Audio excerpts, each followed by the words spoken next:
The weight of a folded flag in your hands changes you forever, but nothing prepares you for the moment you return home and realize your entire life is being erased. Standing on my own porch just one day after laying my husband to rest, I watched his family carry our belongings out to a moving truck. My father-in-law looked right through me with cold eyes and declared that my time in that house was over. They thought they were kicking out a helpless, broken widow who had nowhere left to turn. What they did not realize was that my husband had anticipated their exact moves, and he had spent years preparing a trap that would completely destroy their plans. Before we go any further, I would love to know where you are watching this video from today. Drop your location in the comments below. Let me know what the weather is like where you are right now, and make sure to hit that subscribe button so you never miss another story. The humid coastal air felt heavy and suffocating as I pulled my Jeep into the driveway that morning, still wearing my military uniform for comfort. I had spent the night in my quiet base office because the silence in our home was too painful to face after the funeral. But as I stepped up to the front porch, my key would not turn inside the deadbolt lock. They had already changed the locks on my home of 8 years, treating me like a stranger before my husband was even cold in the ground.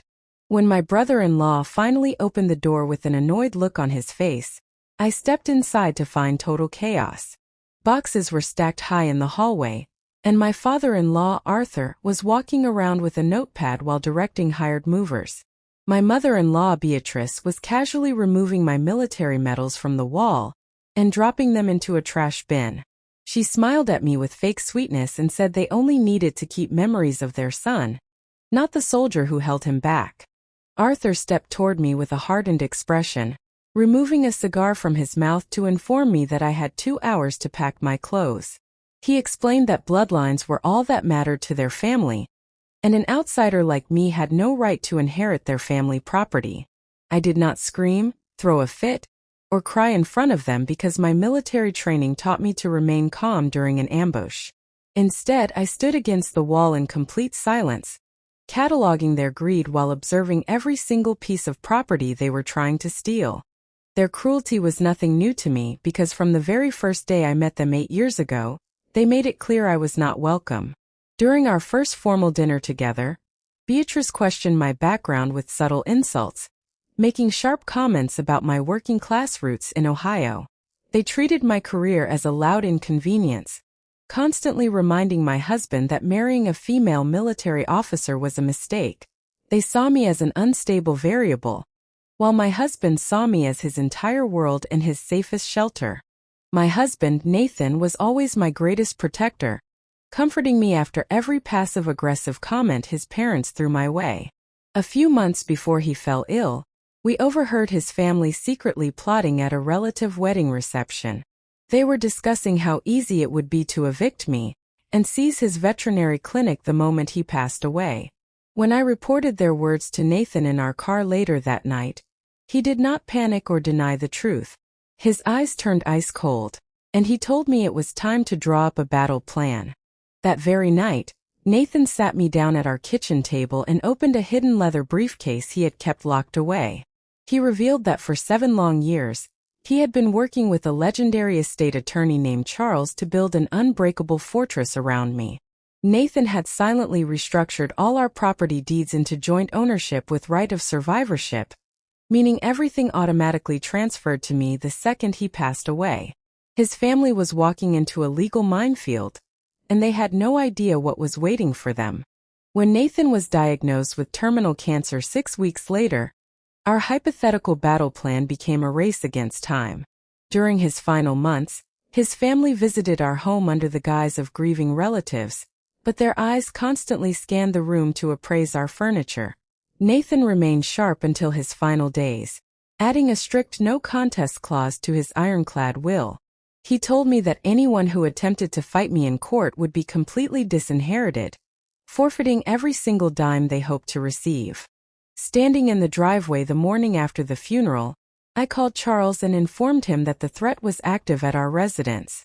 Within 10 minutes, a sleek black sedan pulled up behind the moving truck, blocking their escape route entirely. Charles stepped out wearing an expensive suit, carrying authority that instantly made Arthur and his sons freeze in their tracks. He presented his credentials and informed them that they were currently committing felony trespassing and grand theft, ordering the movers to unload everything immediately. We moved the confrontation inside to the dining room table, where Charles laid out the legal deeds showing that I was the sole owner of all properties. Beatrice began to panic, crying out that Nathan would never exclude his own blood relatives from his legacy. Charles looked her directly in the eye and explained that Nathan had anticipated their exact behavior, which was why he had added a no-contest clause to ensure they left with nothing. The color drained completely from their faces as they realized their entire scheme had failed. Charles then pulled out a sealed envelope containing a final letter written by Nathan before his death. As Charles read the words aloud, Nathan exposed every single instance of cruelty, greed, and disrespect his family had inflicted on me over the years. He wrote that by treating his wife like an enemy, they had forfeited their right to be called his family. The letter ended with a direct order from Nathan demanding that they get out of my house immediately and never return. The humiliation was absolute as Arthur collapsed into a chair, completely broken by the voice of his late son. Under the strict supervision of Charles, my brothers-in-law were forced to carry every single piece of heavy furniture back into the house themselves. They sweated under the hot sun while returning my late grandmother armchair to its rightful spot by the fireplace. Within a week, news of their shameless attempt to rob a military widow spread throughout the city, completely ruining their social reputation. Arthur later tried to buy my silence by mailing me a letter containing a check for $100,000 to make the scandal go away. I walked over to my kitchen sink, lit the check on fire with a small flame, and watched his guilt money turn into useless ash. I mailed the ashes back to him in the same envelope without writing a single word, signaling that our battle was officially over. I had held the line just as Nathan asked, defending the home we had built together against everyone who tried to tear it down. Over the next 6 months, I transformed Nathan Veterinary Clinic into a non-profit foundation offering free care to pets of active service members. Nathan had left me one final note inside his desk drawer, telling me not to let grief end my story, but to turn our fortress into a lighthouse for others. I stood on my front porch as the morning sun rose over the harbor, feeling a profound sense of peace. My war was finally over, and I was ready to live a full life worthy of the love we shared. Thank you so much for listening to Major Molly Journey today. If you enjoyed this powerful story of justice, resilience, and true love, please consider subscribing to the channel and turning on notifications. If you want to watch more incredible stories just like this one, click on the video appearing on your screen right now and keep watching.